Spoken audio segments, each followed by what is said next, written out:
நாடாளுமன்றத்தில் இன்னைக்கு தர்மேந்திர பிரதான் வார்த்தைக்கு இன்னைக்கு திமுக கடுமையான எப்படி பார்க்குறீங்க?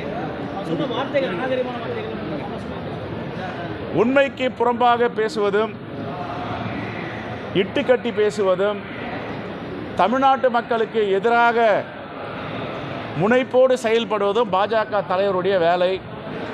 ஆனால் செவாலியர் சிவாஜி விருதை சிவாஜி கணேசனுக்கு கொடுத்தாங்க. செவாலியர் விருது இங்கே பாஜக தலைவர்கள் தான் கொடுக்கணும். இங்கே ஒரு பேச்சு, அங்கே ஒரு பேச்சு, அதுக்கப்புறம் பேச்சுக்களை திரும்ப பெறுவது. பாஜக என்பது தமிழ்நாட்டுக்கான கட்சியா, தமிழ்நாட்டு மக்களை பிரதிபலிக்கின்ற கட்சியா என்பதை அவர்கள் சொல்லணும். தமிழ்நாட்டு மக்களெல்லாம் ஒரு பக்கம் இருக்காங்க.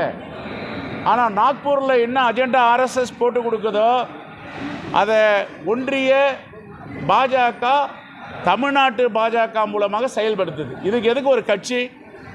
தமிழ்நாட்டு மக்கள் நலனுக்கு எதிராக இருக்கிறது ஒரு கட்சி தேவையா?